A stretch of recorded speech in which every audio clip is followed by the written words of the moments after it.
Let me paint you a picture. It's a great day in 2010. I have done a maths test, and I have got 96 out of 100. I mean, that's a 96% straight up band 6, I am ready for the school certificate kind of score. I show my parents, and half jokingly and half in seriousness, they drop the classic line on me. Where are the other 4 marks? 16-year-old me was flawed. I had tried my hardest and just fallen short of perfection. It was a small instance, but in my mind, it was the next in a string of almost perfects. And more so than that, I actually had done enough for my parents. But that sense of wanting to do well and achieve more was, in all honesty, just one of the ways I thought I could show gratitude for everything my parents had done for me, all the sacrifices and choices that they had made for myself and my sister. There was a part of me that thought that those extra 4 marks, that achievement of perfection, would somehow be able to repay them for what they had done. And that at the same time, I knew in my heart that this wasn't the case, and that their love transcended math scores and near perfection. My rational self knows that I can be generous, realistic, and gentle enough to myself to know in my heart and my gut that when I do make mistakes, it's not the end of the world. I know that life is about balance, and that perfection, for me, is about contentedness in what I do. However, I'm always haunted by the thought of whether I am up to par. In all the aspects of my life, I am chased by the fear of not achieving perfection. As a daughter, a sister, a fiancée, a doctor, in all of this, am I enough? Am I enough? What a question. What an idea. What a motivation. I was born and raised Catholic, and a strong part of my upbringing was the nurturing role my parents played in faith expression, constantly encouraging my sister and myself to faith in action. They always supported us being active members of the groups and ministries in our church. What made this distinct, however, was that this encouragement went beyond my parents.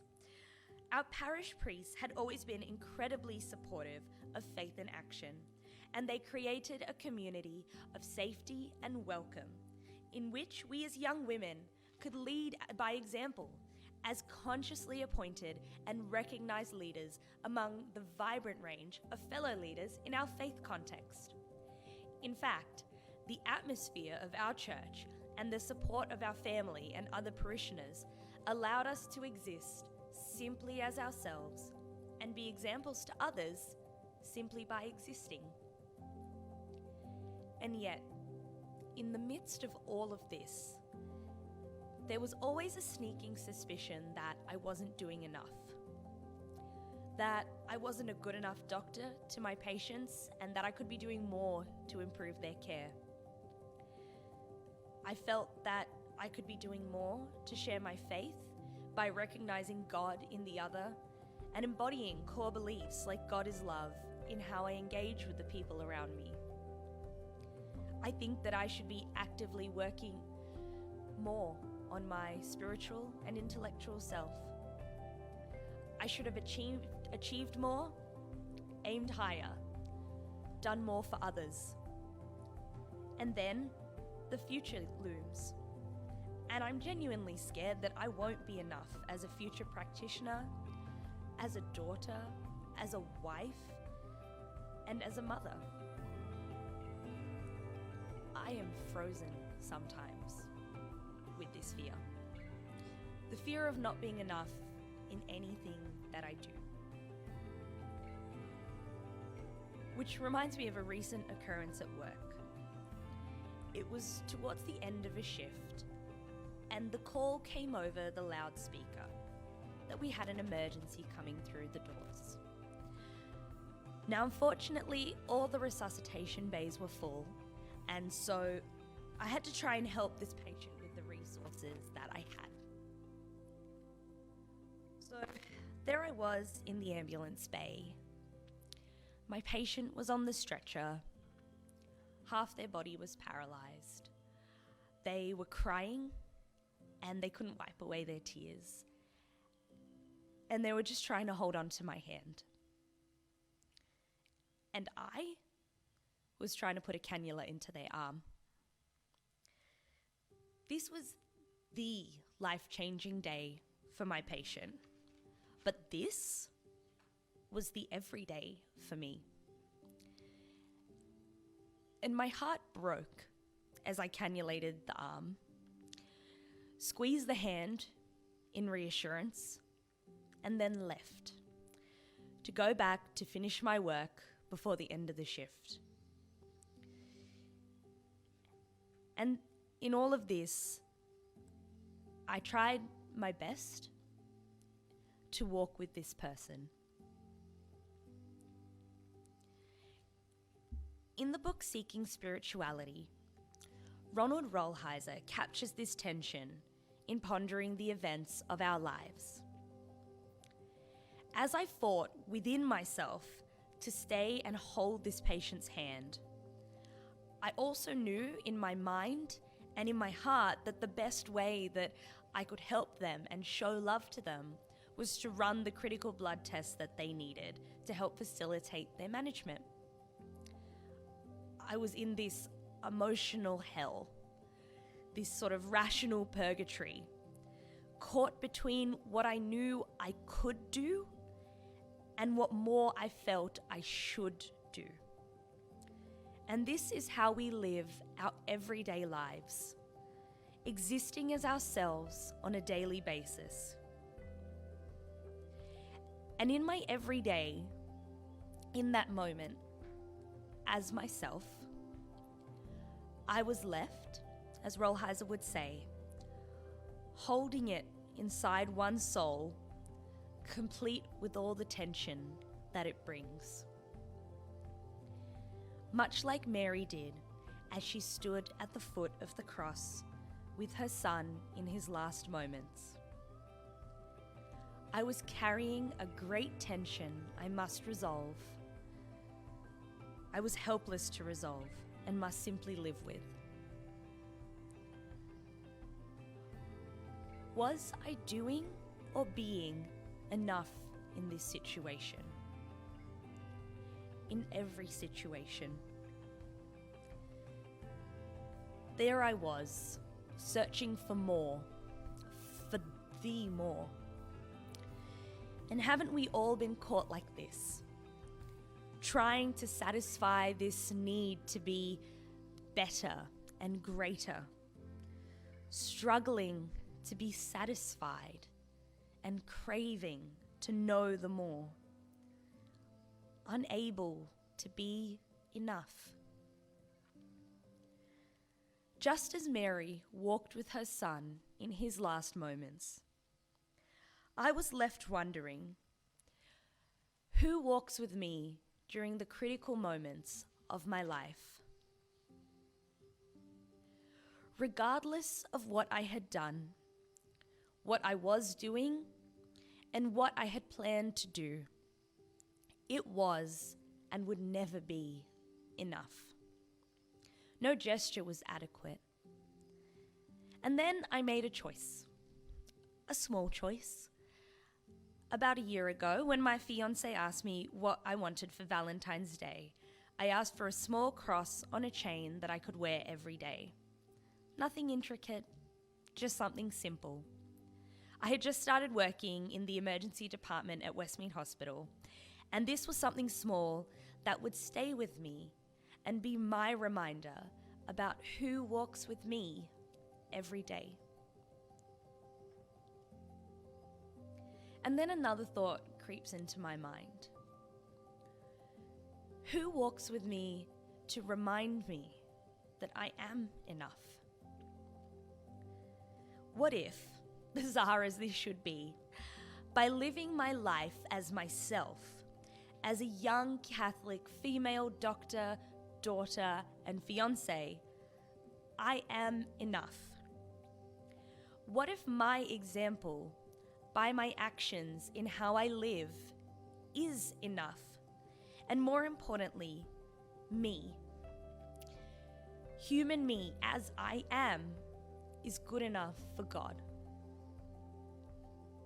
I wanted to go back to a story in scripture where Peter tried to live up to expectations and just didn't quite pass muster. It's an event that seems to have taken place after Jesus died and had risen from the dead. Peter, along with the disciples, decides to return to the familiar, their hometown, and to do something familiar, go fishing. There's a sense of feeling disappointed, like they had failed, like they were alone after their friend and leader, Jesus, had been publicly killed. And now, who was their safety? Who would welcome them? Who now would walk with them? Where was this person who had seen the more, been the more to them? How did they let him down in his final hours? No doubt, Peter would have felt this in a particular way, as the would-be leader who would now take on the mantle after his friend Jesus. He had abandoned his friend when he needed him the most. So much could be said about this story. So many scholars and commentators have offered seemingly infinite ways of unpacking all the themes in what happened during this gospel passage. But for now, I'd like to focus on just one. It's the reception of Jesus on the shore when he surprises the disciples by showing them that he had risen from the dead. Peter, first on the shore, comes to meet him. I can just imagine what was going through his head. Guilt, shame, relief. And with all that heaviness and tension no doubt going on for Peter, here are Jesus' first words. Bring some of that fish that you have just caught. I mean, what a thing to say. Bring some of your ordinary stuff, the humble work of your human hands, and from there, let that be the basis of our healing together. Your fish, what you've worked for, what seems so everyday, is the very thing that will bring us together, that will heal, that will be enough and say to me, Justine, that you are enough. All those times in my ups and downs, when I've second-guessed whether or not I am enough, here is Jesus saying to me that what I have to offer here and now, as simple and as ordinary as it is, just like fish on the barbie, that's enough for Jesus to heal, to empower, and to entrust my place in God's mission. Our ordinary human stuff is the place where the divine can come bursting into our reality, affirming each of our unique place in the divine song. As I reflect, I realize that maybe perhaps there is an answer to my question. That when I am asking, am I enough? God is saying, yes, you are. It's a simple answer though, but not one that I think I can simply accept. It's very easy for me to say, God says I'm enough. But I know as a human, I struggle to accept that I can be loved with my flaws, even by God himself. I myself am incomplete as of now. An unfinished puzzle, a work in progress. And all of us worry about these things in one way or another. I am a professional, but am I doing the best at this job? And can I be doing more? I am a parent, but am I being nurturing enough and balancing my responsibilities? I'm a partner or spouse, but can I be giving more to my love? And am I ensuring that I'm also taking care of myself as a person? I'm a child of God, but am I doing enough to praise God in my heart and out loud? In a world where accolades, beauty, and success is sometimes all I see and all that we show, I feel like I am not doing enough. That I should be more intelligent, more proud of my faith, better at the sports and hobbies that I do, a more attentive partner, a more successful child, a better practitioner, prettier. And somehow in all of this, all of us feel these things. And we are all just like Peter, existing, questioning, learning, doubting, fearing, and just trying to do our best with what we can. Holding that tension of contentment alongside our fear of inadequacy, looking for safety and welcome. Still looking for more.